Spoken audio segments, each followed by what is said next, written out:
कैसे हैं आप सभी। उम्मीद है कि आप बहुत ही अच्छे होंगे। तो आपने मेरा कल का वीडियो देखा जिसके अंदर मैंने आपको विस्तार से अपने प्रीलिम्स एग्ज़ाम को क्लियर करने के लिए क्या क्या हमको रणनीति अपनाना चाहिए, किन किन चीज़ों को फॉलो करना चाहिए, उसके बारे में विस्तार से बताया था।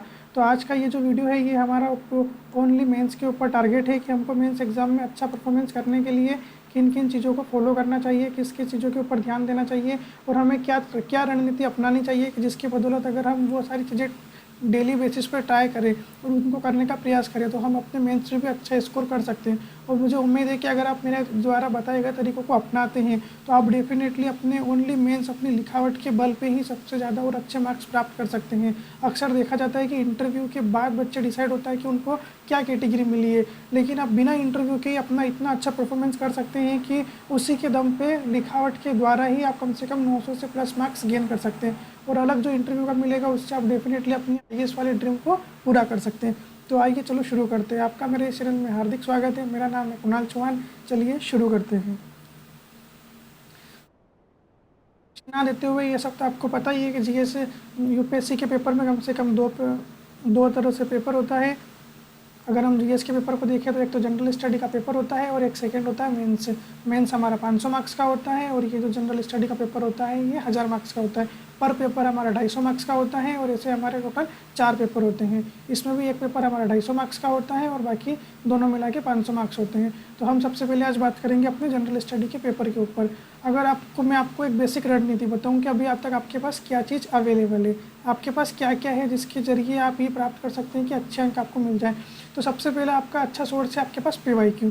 आपके पास अगर 2013 से जब से पैटर्न चेंज हुआ है, अगर हम देखा जाए तो 2013 से 2025 तक का हम टारगेट लेते हैं तो इसके अंदर आपको एक साल में यूपीएससी के कम से कम एक बार पेपर होता है और जीएस के अंदर अगर एक पेपर देखें तो 4 पेपर होते हैं। तो कम से कम 1 × 4 हम करें, एक पेपर के अंदर होते हैं हमारे 20 क्वेश्चन। 20 × 4 बराबर 80, मतलब कि एक साल में हमको यूपीएससी के मेंस के 80 क्वेश्चन मिलते हैं।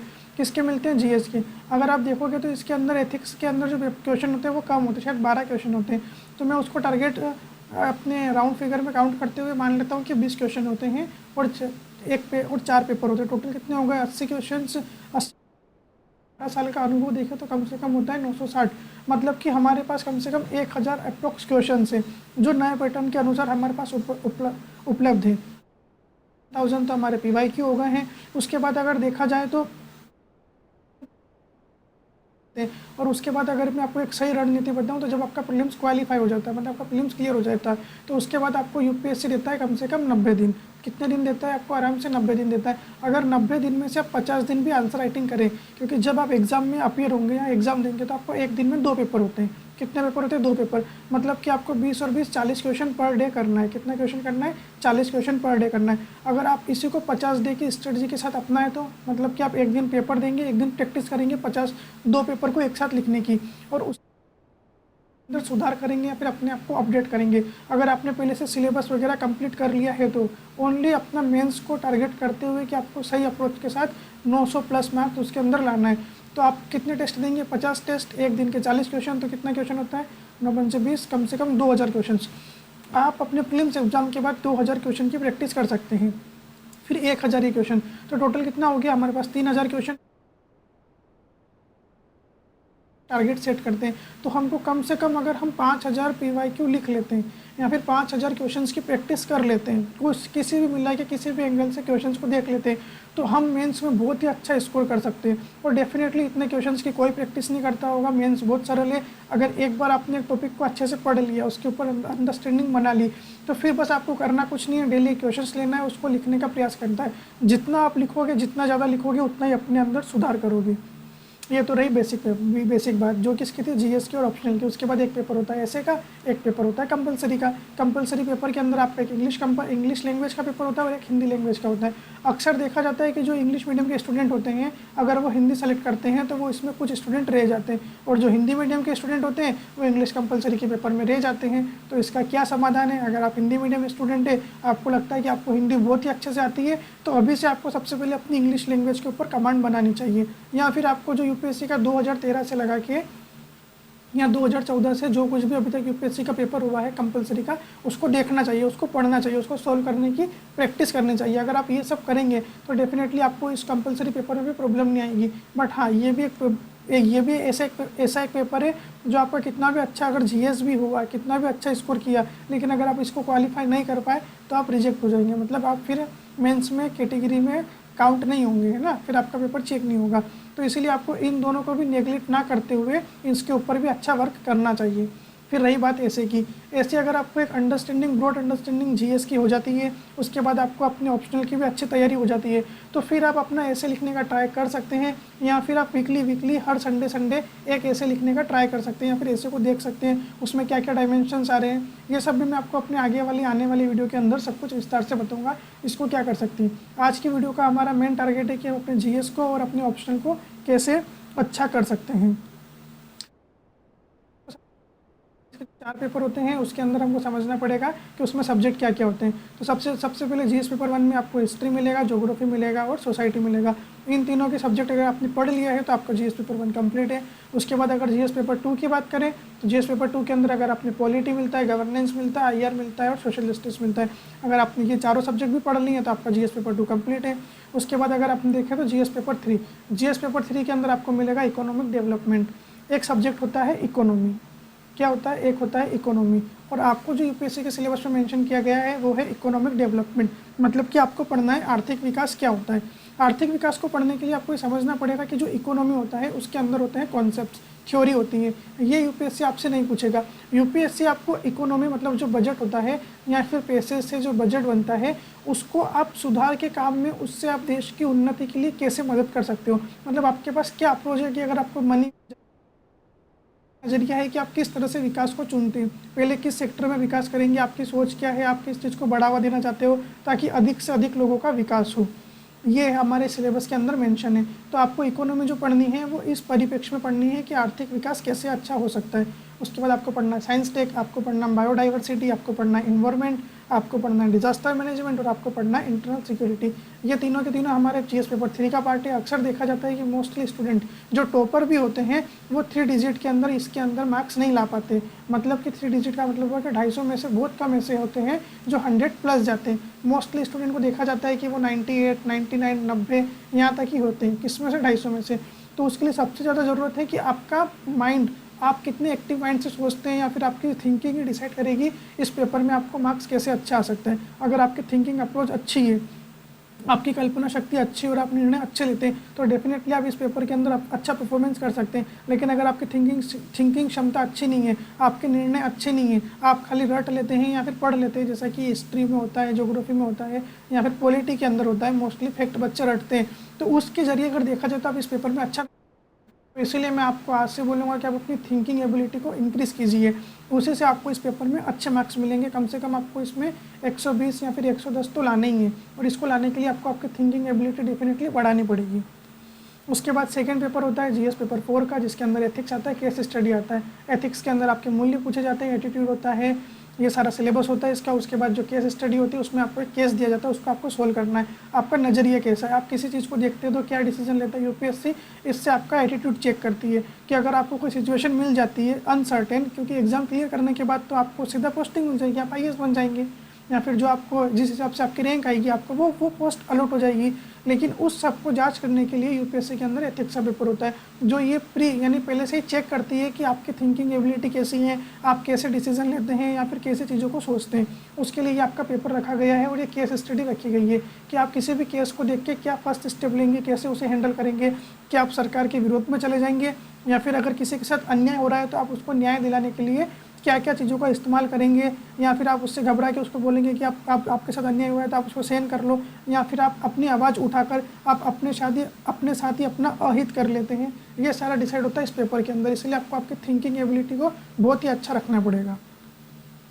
ये तो हो गई चारों पेपर की बात, ये हो गई स्ट्रेटजी, आपको इतना पढ़ना चाहिए, ये सब करना चाहिए डेफिनेटली। फिर आप बोलोगे कि आपको मेरी वीडियो देख के क्या फ़ायदा मिला, ये सब तो आपको भी आता था और इतना तो सब बताते हैं। डेफिनेटली जिसमें भी आप प्रिपरेशन करेंगे वो तो इतना बता देंगे कि आपको PYQ करना चाहिए, आपको ये सब करना चाहिए। इन सब में आपको मुझसे जुड़कर क्या फ़ायदा होगा, डेफिनेटली आपके मन में सवाल होगा कि ये तो हमको भी पता था, हम ये नहीं कर पा रहे थे, तभी तो मैंने अपना चैनल क्रिएट किया है कि मैं आपको बता सकूँ इसमें आपका कैसे फ़ायदा हो सकता है। सबसे फर्स्ट हम अपनी पढ़ाई को 2 तरीके से देखेंगे, एक तो होता है टॉपिक वाइज पढ़ना और एक होता है सब्जेक्ट वाइज पढ़ना।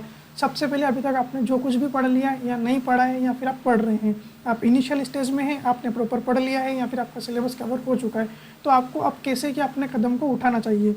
अगर स्टेज देखें तो मैं सबसे पहले देखूंगा यूनिट वाइज। अगर आपने यूपीएससी का सिलेबस देखा होगा तो उसके अंदर आपको सिलेबस की कुछ यूनिट दी होगी। अगर जीएस पेपर 1 की बात करें तो उसके अंदर आपको मिलेगी 12 यूनिट, जो कि ये रहा हमारा सिलेबस। इस सिलेबस को अगर आप देखेंगे तो आपको सबसे पहले इसमें 12 यूनिट है, 1 2 3 4 5 6 7 8 9 10 11 12, ये 12 यूनिट है। ठीक है, 12 यूनिट के अंदर ये बटा हुआ है। मैं आपको मेन सिलेबस के ऊपर लेके चलता हूँ। सबसे फर्स्ट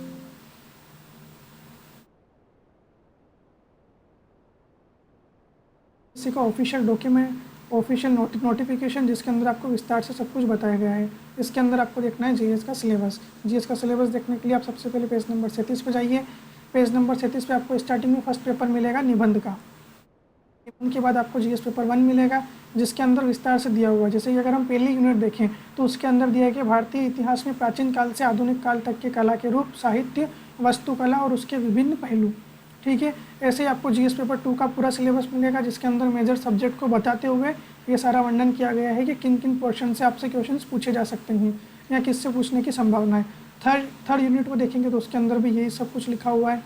ये देखो, इसके अंदर लिखा हुआ है, सिलेबस के अंदर मेंशन है आर्थिक विकास, ना कि अर्थशास्त्र। ठीक है, आपको इस चीज़ को समझना बहुत ही ज़रूरी है। बहुत से बच्चे इसको इकोनॉमी बोलते हैं या फिर इसको इकोनॉमी, ये इकोनॉमी नहीं है, ये आर्थिक विकास है। इकोनॉमिक डेवलपमेंट कैसे होगा उसके लिए आपको, और सेकेंड फोर्थ पेपर होता है आपका एथिक्स का। ये तो रहा सिलेबस। और फिर से आइए अपनी स्लाइड पर जहाँ पे हम थे।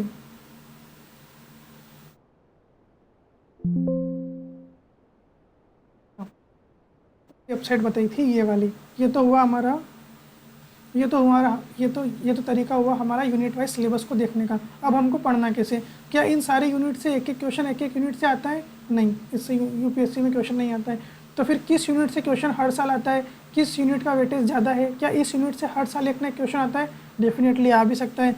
क्या इस यूनिट से आता है? तो ये होती है ट्रेंडिंग। मतलब आप जिस साल एग्जाम दे रहे हैं आपको ये पता करना चाहिए कि किस पोर्शन का इंपॉर्टेंस कितना है। मतलब कि क्वेश्चंस का जो आने का तरीका है वो कहाँ से आ रहा है, या फिर किस यूनिट से कंपलसरी क्वेश्चन आ ही रहा है, तो हम उसको प्रिपेयर करें। अगर मान लो आप अभी पढ़ रहे हैं सोसाइटी पढ़ रहे हैं, और अगर आप सोसाइटी के सिलेबस को देखते हैं तो सोसाइटी के सिलेबस के अंदर आपको 1 यूनिट, 2 यूनिट, 3 यूनिट, 4 यूनिट मिलेगी। ठीक है, ये चारों यूनिट किसको वर्णन करती है? सोसाइटी के सिलेबस को वर्णन करती है। बट क्या इन चारों यूनिट से एक एक क्वेश्चन आता है हर बार? ये हमको नहीं पता। अब हमको ये पता करना है। ये पता करने के लिए मैंने कल आपको एक वेबसाइट बताई थी जिसका नाम था एजुकेशन प्रोविजन। आप इसका भी उपयोग कर सकते हैं। इसमें आपको स्ट्रेटजी और प्रॉपर ये बताया गया है कि किस यूनिट से कितना पोर्शन हो, किसका वेटेज कितना है और कहाँ से क्वेश्चन को पूछने की प्रवृत्ति सबसे ज़्यादा है। तो चलिए आज मैं आपको इसी वेबसाइट को और भी विस्तार से अपने मेंस के एग्जाम में इसको कैसे यूज़ कर सकते हैं इसका यूज़ बताता हूँ।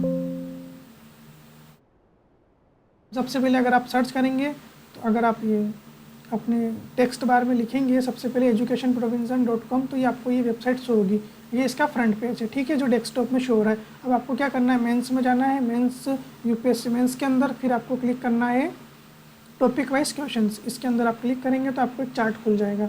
चार्ट में आपको सबसे पहले शो होगा कि 2018 से 2023 तक इंडिया से रिलेटेड कितने ऐसे आए हैं, पॉलिटिकल ऐसे, society, economic, social justice, science tech और फिलोसफी ऐसे। ठीक है, उसके बाद आपको अपनी अप्रोच मिल जाएगी। ऐसे पेपर 1 के बाद आपको मिल जाएगा जीएस जनरल स्टडी 1। इसके अंदर देखो आपको पहले यूनिट है इंडियन कल्चर, इससे 13% क्वेश्चन आते हैं। उसके बाद सेकंड और थर्ड यूनिट है मॉडर्न इंडियन हिस्ट्री, इससे 13% क्वेश्चन आते हैं।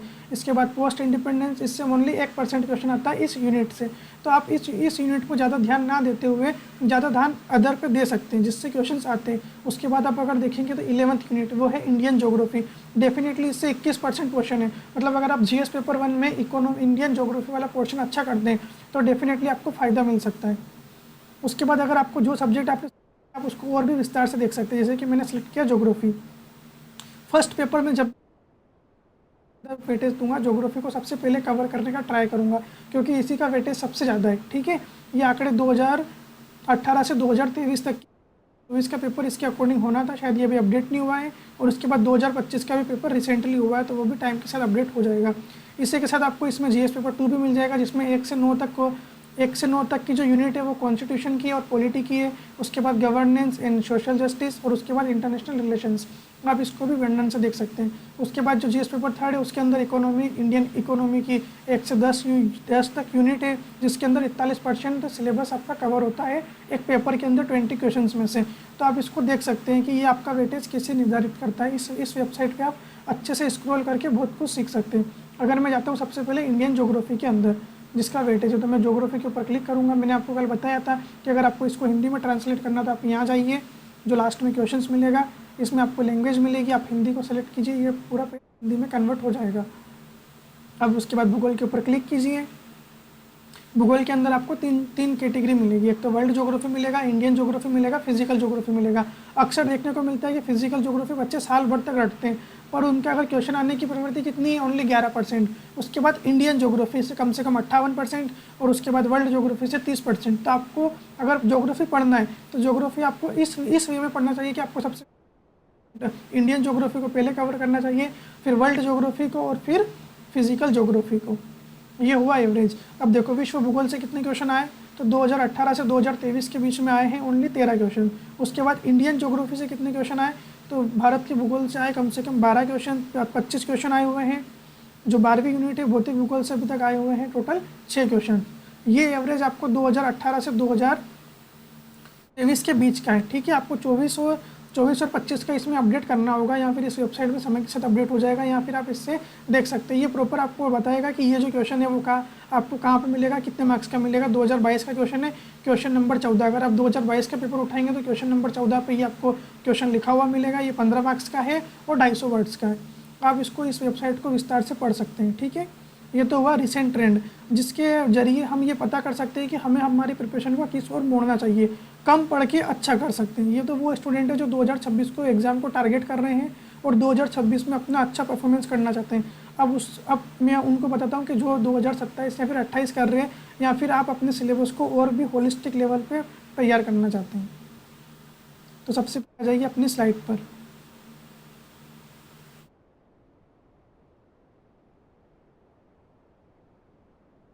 तो मैंने आपको बताया कि टॉपिक वाइज आप कैसे सेलेक्ट कर सकते हैं, मतलब कि जो यूपीएससी का जो सिलेबस है उसमें जो मेंशन किया हुआ है उसके तरीके से आप कैसे अच्छा परफॉर्मेंस कर सकते हैं। अब एक होता है सब्जेक्ट वाइज प्रिपरेशन करना। सब्जेक्ट वाइज जैसे कि मान लो मैं अभी पढ़ रहा हूँ ज्योग्राफी, या फिर मैं पढ़ रहा हूँ अभी पॉलिटी, तो पॉलिटी मैंने प्रॉपर कंप्लीट कर ली। तो जैसे कि मैंने आपको पॉलिटी का जो प्रीलिम्स का बताया था, जो अपना सेकंड वीडियो था, उसके अंदर टॉपिक वाइज PYQ बताए थे। तो क्या ऐसा मेंस में भी हो सकता है? हाँ, डेफिनेटली हो सकता है। यूपीएससी कब से स्टार्ट हुआ है? तो यूपीएससी का एग्जाम स्टार्ट हुआ है 1979, ठीक है। 1979 से हर साल एग्ज़ाम हो रहा है और अभी चल रहा है 2025, मतलब कि 2025 तक ये एग्ज़ाम हो ही रहा है। तो हर साल कुछ ना कुछ क्वेश्चन आते ही हैं, डेफिनेटली पॉलिटी से क्वेश्चन आता है। तो अगर आपको वो प्रॉपर देखना है कि मेरे को तो कम से कम एक बार है ना वो सारा नज़रिया, एक बार वो सारे क्वेश्चन अपनी आंखों के सामने से देखने हैं जो यूपीएससी ने अभी तक पूछ लिए हैं, या फिर आने वाले क्वेश्चन में पूछ सकता है। क्योंकि अभी हम रिसेंट क्वेश्चन को देख के यूपीएससी के जो क्वेश्चन पूछने का तरीका है उसको डिसाइड नहीं कर सकते। ये आपको हालिया अपडेट दे सकता है कि यहाँ से यूपीएससी में क्वेश्चन पूछने की प्रवृत्ति है। अगर आप इसको ज़्यादा करें तो आप एक अच्छा बेटर परफॉर्मेंस कर सकते हैं। लेकिन अगर आपको ये जानना है कि मेरे को तो एक टॉपिक को देखना है, उसमें विस्तार से उसने कैसे पूछा है, जैसे कि मान लो अगर आपने पॉलिटी पढ़ा है, पॉलिटी में आपने संघवाद पढ़ा है, तो संघवाद से कैसे कैसे क्वेश्चन आए। आपने पार्लियामेंट पढ़ा है, ठीक है, पार्लियामेंट से यूपीएससी ने अभी तक 1979 से लगा के 2025 तक कैसे कैसे क्वेश्चन पूछे, मुझे तो वो सब भी देखने, तो उस सब का भी समाधान है। मैं आपको एक और वेबसाइट बताता हूँ, ठीक है। है PDF, ठीक है। ये PDF आपको मेरे अपने टेलीग्राम चैनल पे मिल जाएगा। मेरा टेलीग्राम चैनल का लिंक मैं डिस्क्रिप्शन बॉक्स में दे दूंगा, जिसमें आप इजीली ज्वाइन कर सकते हैं। देखो इसके अंदर ये है पॉलिटी का PDF है। पॉलिटी के PDF के अंदर पहली यूनिट है भारतीय संविधान की मूल विशेषताएं, उसके बाद उद्देशिका, मौलिक अधिकार, राज्य के नीति निर्देशक तत्व, ये सारे टॉपिक है, ठीक है। संविधान विधेयक, प्रावधान, आपातकालीन प्रावधान, भारत में सिविल सेवा, ये आपका पार्लियामेंट। अब इसके आपको क्वेश्चन देखने, अगर आपको इसी के क्वेश्चन देखने तो आप देखिए सबसे पहले भारतीय संविधान की मूल विशेषता। भारतीय संविधान के पुनर्वलोकन की आवश्यकता का परीक्षण कीजिए। ये 250 वर्ड का क्वेश्चन था, 2000 में आया था। कितने मार्क्स का था? 30 मार्क्स का। इसमें सब कुछ मेंशन किया हुआ है। तो भारतीय संविधान की मूल विशेषता से अभी तक कितने क्वेश्चन आए, तो देखा जाए कि अभी तक टोटल आए हैं 9 क्वेश्चन। ये 2021 तक का अपडेट है, ठीक है। आपको बता दूंगा जिसमें आपको 2013 से लेके 2024 तक के और 25 तक के क्वेश्चंस मिल जाएंगे। फिर उसके बाद मान लो आपने उद्देशिका पढ़ा है, तो उद्देशिका से अभी तक 2 क्वेश्चन आए हैं। एक तो भारतीय संविधान की प्रस्तावना का क्या महत्व है 2004 में, और एक 2016 में, ठीक है। उसके बाद आपने मौलिक अधिकार फंडामेंटल राइट पढ़ा। फंडामेंटल राइट से कैसे कैसे क्वेश्चन आते थे, सबसे ज़्यादा क्वेश्चन आपको फंडामेंटल राइट से मिल जाएंगे, कम से कम 15 क्वेश्चन मिलेंगे। उसके बाद आपको नीति निर्देशक तत्व से मिलेंगे, मौलिक कर्तव्य से मिलेंगे, संविधान के विधेयक से मिलेंगे, ठीक है। आपको आपातकालीन प्रावधान से मिल जाएंगे, भारत में सिविल सेवा से मिल जाएंगे। उसके बाद आपको अंतर्राज्यीय परिषद मिल जाएंगे, संघ के कार्यकारी अध्यक्ष के रूप में कार्यपालिका के क्वेश्चन आपको मिल जाएंगे, राष्ट्रपति से रिलेटेड।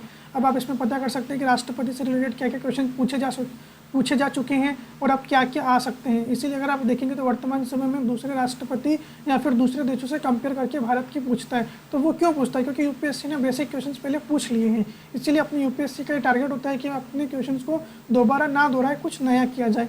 तो आप अगर इन सब क्वेश्चंस को देख लेंगे तो आपको एक आइडिया मिल सकेगा कि आज के क्वेश्चन पूछने की प्रवृत्ति, और अगर पहले इस टॉपिक से कोई क्वेश्चन पूछा गया था वो किस तरह का क्वेश्चन था।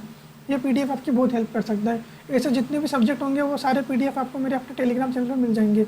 इसी प्रकार एक पीडीएफ है, ये आपका मिल जाएगा आपको इकोनॉमी का। इकोनॉमी में मान लो आपने राष्ट्रीय आय वाला टॉपिक कंप्लीट कर लिया, तो राष्ट्रीय आय से मेंस में क्या क्या क्वेश्चन आते हैं तो ये आपको मिल जाएंगे। आर्थिक वृद्धि मापने के रूप में प्रति व्यक्ति आय की व्याख्या कीजिए, ये 2 मार्क्स का क्वेश्चन था, 2000 में आया था।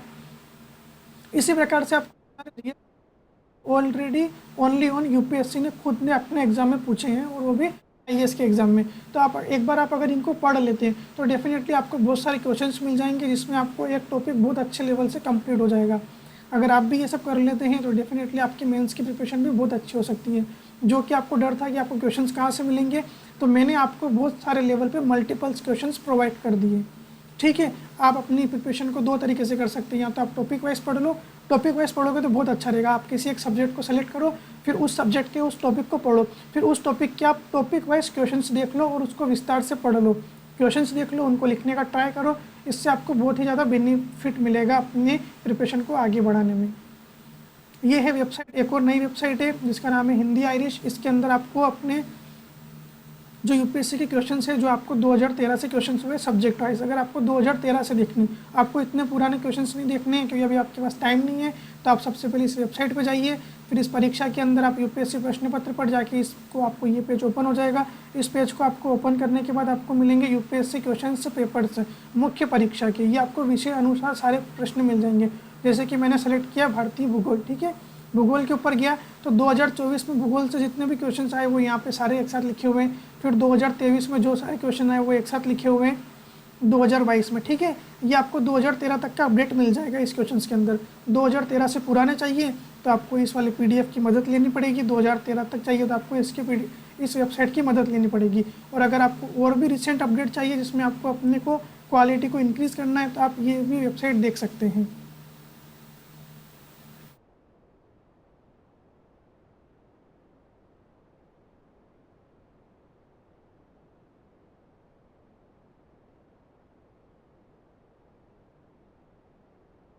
ये तो रही अपनी प्रिपरेशन को कैसे कर सकते हैं, 2 तरीके की मेरी एडवाइस, जो कि आपको मेरे साथ जुड़ने से फ़ायदा मिलेगा। मैं आपको किस तरह से मदद करूंगा, मैं आपको इस तरीके से मदद करूंगा। उम्मीद है कि आपको मेरा ये आइडिया अच्छा लगा होगा। यूनिट वाइज का महत्व क्या है उसके आधार पर मैंने आपको बता दिया। इस वेबसाइट का महत्व, ऐसे ऐसे आप सिलेबस को देख सकते हैं, सारे यूनिट को कवर कर सकते हैं, ठीक है। ये मैंने आपको सारा बता ही दिया है, पीडीएफ ओपन करके बता दिया। अब इम्पोर्टेंस आता है अपने ऑप्शनल का पेपर का, कि हम अपने ऑप्शनल को पेपर को कैसे कवर कर सकते हैं। तो उसके लिए भी मेरे पास आइडिया, सबसे पहले अगर आप देखा जाए तो मेरा ऑप्शनल है हिस्ट्री, ठीक है। मेरा ऑप्शनल है हिस्ट्री ऑप्शनल। अगर आपका भी हिस्ट्री ऑप्शनल है तो आप डेफिनेटली मेरे साथ जुड़ सकते हैं, क्योंकि जो मैं आइडिया बताने वाला हूँ वो आपके लिए बहुत लाभदायक होगा। या फिर अगर आपका हिस्ट्री ऑप्शनल नहीं है, या फिर आपका हिंदी ऑप्शनल है, या फिर आपका पब्लिक एडमिनिस्ट्रेशन है, या फिर आपका पॉलिटिकल साइंस है, कुछ भी हो, तो आप उसको कैसे बेटर कर सकते हैं। तो सबसे पहले आइए हम अपने सिलेबस को देखते हैं। ये आपने यूपीएससी का सिलेबस देखा ही होगा, चलो वो ऑप्शनल का सिलेबस देखते हैं सबसे पहले।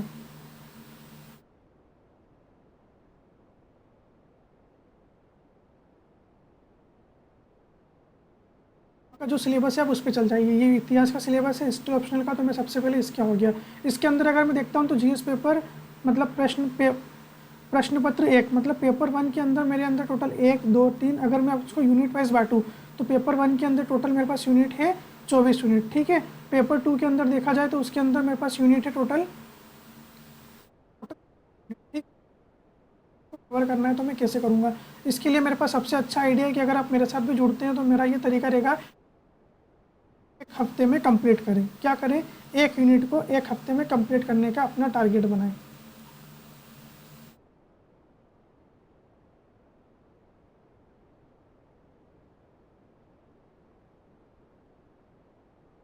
एक यूनिट एक हफ्ते में टारगेट करेंगे या फिर करेंगे तो डेफिनेटली इससे हमको फ़ायदा मिलेगा। हमको क्या फ़ायदा मिलेगा कि हम वीकली आगे आगे बढ़ते जाएंगे और हमको मदद मिल जाएगी। जैसे कि मान लें अगर अभी अभी हमारा चल रहा है सितंबर, अक्टूबर, नवंबर, दिसंबर, तो इसमें हम 4 महीनों में आराम से हमारी कितनी यूनिट है, ये 26 यूनिट, मतलब एंशंट और मिडाइवल हिस्ट्री को कंप्लीट कर सकते हैं ईजिली। ठीक है, एंशंट मिडाइवल हिस्ट्री हमारा कंप्लीट हो जाएगा। उसके बाद हम क्योंकि हमारा मोस्टली पार्ट जो होता है वर्ल्ड, मतलब कि जो मॉडर्न हिस्ट्री होता है वो ऑप्शन पेपर 2 का पार्ट होता है, और पेपर 2 भी हमको हेल्प करेगा क्योंकि जो जो हमारा एग्ज़ाम है उसके अंदर भी मॉडर्न हिस्ट्री आती है, तो वो हमको बाद में मदद कर देगा। अगर अब आपको इसको करना कैसे है, आपके मन में होगा कि आपको ये तो बता दिया मैंने, इसमें मैं आपकी किस प्रकार से मदद करूँगा। तो सबसे पहले आप आइए, सहारा लेंगे हिंदी आयरिश का। इसमें ये वेबसाइट आपको किस प्रकार से मदद करेगी, ऑप्शन के अंदर वेबसाइट में आप सबसे पहले इसके होम पे चले जाइए। ठीक है, जैसे आपकी इस वेबसाइट का होम पेज ओपन होगा, हो रहा है 2 मिनट, लोड हो रहा है कि ये इसका होम पेज है। इसके अंदर फिर से आप परीक्षा में आइए, प्रश्न पत्र में जाइए और इतिहास प्रश्न पत्र इसके अंदर इसको ओपन कीजिए। ठीक है, आपका जो ऑप्शनल है आप उसको भी ओपन कर सकते हैं। हिंदी साहित्य है, राजनीति विज्ञान है, दर्शन शास्त्र है, समाज शास्त्र है, कुछ भी हो। ये आपको मिलेंगे ईयर वाइज पेपर, जो सब करते हैं। हमको ये नहीं करना है। सबसे पहले आपको यह मिलेगा इतिहास वैकल्पिक विषय प्रश्न पत्र टॉपिक वाइज। ठीक है, 1985 से 2024 तक के पेपर आपको मिलेंगे। आपको क्या करना है, आपका जो पहला यूनिट था सिलेबस का पहला यूनिट क्या था, स्रोत। ठीक है, ये क्या लिखा है, स्रोत लिखा है। अब आप इस वेबसाइट पर जाइए, इसका पहला यूनिट है स्रोत।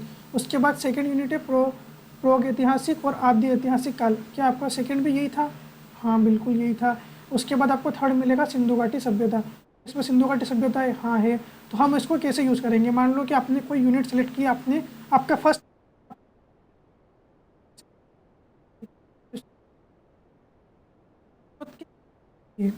आपको कम से कम 17 क्वेश्चंस मिलेंगे। ठीक, आपको ये टारगेट करना है कि एक हफ्ते में ये 17 क्वेश्चंस में से आप जितने क्वेश्चन कर पाए, जितनी आपकी कैपेसिटी है। मेरी उम्मीद है और मैं ये चाहता हूँ कि आप कम से कम 17 ही कर ले कंप्लीट। अगर आप नहीं कर पाते हैं, इनिशियल स्टेज में आज आप कमज़ोर हैं, आपसे इतने नहीं हो पाते हैं, तो जितने हो उतने आप करने का ट्राई कीजिए। क्वेश्चंस देखिए, उसको लिखने का स्टार्ट कीजिए। अगर आप एक दिन में 1 क्वेश्चन लिखते हैं या फिर 2 क्वेश्चन लिखते हैं, 3 क्वेश्चन लिखते हैं, जितनी आपकी कैपेसिटी है उतना डेफिनेटली आपको बहुत मदद मिलेगी। फिर मान लिया आप सिंधु घाटी सभ्यता यूनिट 3 पे आ गए, तीसरा हफ्ता है, क्वेश्चन पूछे गए अभी तक 2024 तक खाली 21 क्वेश्चन ही पूछे गए। क्यों ना हम इन 21 को कंप्लीट कर लें। आपको देखने को मिलेगा कि कुछ क्वेश्चन ऐसे होते हैं जो रिपीट होते हैं, जिनकी पुनरावृत्ति होती है।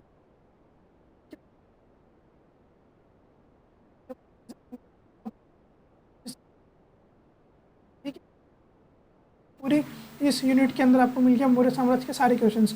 कम से कम इसके अंदर 26 क्वेश्चन अभी तक 2024 तक आए हैं। आप इनको आराम से कर लीजिए। आपको एक हफ्ते का टारगेट लीजिए। अगर मान लें 24 क्वेश्चन, अगर 21 क्वेश्चन है और हमारे पास 7 दिन है, तो 7 या 21, मतलब कि हम अगर 3 क्वेश्चन भी एक दिन करें तो आराम से एक हफ्ते में 21 क्वेश्चन कर सकते हैं। ठीक है, आपसे अपने आप को टारगेट करते हुए अगर आप अपने सिलेबस को कवर करने का ट्राई करेंगे तो डेफिनेटली आपको ऑप्शनल और जीएस बहुत अच्छे से कवर हो जाएगा। ऑप्शनल की स्ट्रेटजी भी अच्छी है। मैं भी इसी स्ट्रेटजी के ऊपर अब अपनी प्रिपरेशन को करूँगा स्टार्ट, क्योंकि मैंने भी पढ़ना था, जितना पढ़ लिया। अब है कि एक नए तरीके से अपनी सारी पढ़ाई को होलिस्टिक लेवल पे एकत्रित किया जाए, ताकि अब एग्ज़ाम पास है। अगर हमने ये अभी से नहीं किया और हम भी जनवरी के बाद से लगेंगे, जो कि मोस्टली स्टूडेंट लगते हैं, तो हमारा भी वही हाल हो सकता है जो 13,000 को छोड़कर सबका होता है। ठीक है, अगर उसको नहीं करना है और अभी से अपने अपने सुधार करना है, आपको अभी से इस चीज़ को अपनाना चाहिए और करना चाहिए। ये तो मैंने आपको दोनों चीज़ बता दी। ठीक है, आप टॉपिक वाइज भी कैसे पढ़ सकते हैं और सब्जेक्ट वाइज भी कैसे पढ़ सकते हैं। अब अपने ऑप्शनल को भी कैसे कवर कर सकते हैं। इतना सब 1 वीक 1 यूनिट 1 वीक, ये वेबसाइट। अब फिर आपके मन में क्वेश्चन आ रहा होगा कि जीएस का तरीका बताया, जीएस का कुछ तरीका बताइए जिससे इतना सब कुछ जल्दी से कवर हो पाए और मैं भी कर सकूं। मैं करने के लिए तैयार हूं, लेकिन क्या मैं इतना सब रोजाना बेसिस पे कर पाऊंगा? मुझे सीसेट भी करना है, मुझे जीएस भी करना है, मुझे ऑप्शनल भी करना है। हाँ, आप इतना सब कुछ डेली बेसिस पे कर सकते हैं। करने के लिए आपको क्या करना होगा, आपको पीवाईक्यू कैसे मिलेंगे, जो मैंने आज तरीका बताया था वो तो था एक स्टैटिक वे में अपने सिलेबस को कवर करना। जैसे कि जब अगर आप इनिशियल स्टेज में हैं और आप पॉलिटी पढ़ रहे हैं तो पॉलिटी के सारे क्वेश्चंस को देख लें, सब कुछ कर लें। लेकिन अगर आप इतना कुछ नहीं कर रहे हैं और मान लो कि आपको 2026 का एग्ज़ाम देना है और आपको अभी करंट अफेयर्स भी अपडेट करना है, तो मेरी जो आने वाली कल की वीडियो है उसके अंदर मैं आपको एक तो करंट अफेयर बताऊंगा, क्योंकि यूपीएससी का जो एग्ज़ाम होता है वो मोस्टली करंट अफेयर और ट्रेंड को लेते हुए चलता है। तो हम सबसे पहले करंट अफेयर्स को कवर करते हुए अपने सिलेबस को कैसे कवर करेंगे, करंट अफेयर में कैसे अपडेट करेंगे, और जितना कुछ मैंने आपको जीएस का दायरा बताया उसको कवर करने के लिए क्या तरीका है, ये मैं अपने आने वाली नेक्स्ट वीडियो के अंदर आपको विस्तार से बता दूंगा, जिसके अंदर आपके सारे डाउट क्लियर हो जाएंगे। और कल की वीडियो के अंदर आपको कुछ भी डाउट नहीं रहेगा, ना आपको प्रीलिम से रिलेटेड, ना आपको मेन से रिलेटेड, और ना ही आपको ऑप्शनल से रिलेटेड। ठीक है, अब करना आपको है, क्योंकि मेरा बताने का काम था, मैंने बता दिया। प्रैक्टिस जो जितनी करेगा वो उतनी ज़्यादा सफल होगा। हाँ, कल के और वीडियो के अंदर मैं आपको करंट अफेयर भी बताऊंगा, और जो हमारी लास्ट वीडियो होगी संडे के दिन मैं आपको प्रॉपर अपने जैसे एक दिन में होते हैं 24 घंटे के लिए हम स्टडी का टाइमिंग लेके चलेंगे, कम से कम 10 घंटे। ठीक है, कि हम 10 घंटे को किस हिसाब से मैनेज कर सकते हैं कि हम इतनी सारी चीज़ों को एक दिन में कवर करते हुए चल सकें। अगर आप 10 घंटे से ज़्यादा देते हो तो इसमें आपका फ़ायदा है, अगर आप 10 घंटे से कम देते हो तो इसमें आपका नुकसान है। पर अगर आप 10 घंटे देने के लिए तैयार हो और अपने आप को डेली इतना कर सकते हो तो आप डेफिनेटली मेरे साथ जुड़ सकते हैं। मे भी एक लिमिटेड टाइम है, क्योंकि हमारे पास समय लिमिटेड होता है, हम कभी बीमार भी हो जाते हैं, कभी तबीयत खराब हो जाती है। इन सबको देखते हुए अपने डे को कैसे प्लान करेंगे, इतना सब कुछ कैसे कवर करेंगे, ये सब आने वाली मैं आपको अपनी कल की वीडियो में करंट अफेयर का विस्तार से बताऊँगा। क्योंकि वीडियो ऑलरेडी मेरे को छोटी बनाते हुए भी इतनी बड़ी हो जाती है कि मैं क्या ही कर सकता हूँ। उसके बाद मैं आपको नेक्स्ट संडे वाली वीडियो के अंदर प्रॉपर प्लानिंग बता दूंगा कि हमको एक दिन को अपने आप को कैसे यूटिलाइज करना है और क्या क्या चीज़ें किस किस टाइम लिमिट के अंदर करनी है। ठीक है, फिर मंडे से हम अपनी स्ट्रेटजी के साथ प्रॉपर चीज़ें स्टार्ट कर देंगे। थैंक यू सो मच, आपके साथ जुड़कर अच्छा लगा है। अगर आपको वीडियो अच्छा लगता है और पसंद आता है तो आप लाइक कर सकते हैं, सब्सक्राइब कर सकते हैं, और अपने दोस्तों के साथ शेयर भी कर सकते हैं, उनको भी बता सकते हैं कि अगर हम साथ मिलकर कर सकते हैं। Thank you so much, video देखने के लिए आपको बहुत बहुत धन्यवाद। जय श्री कृष्ण, राधे राधे।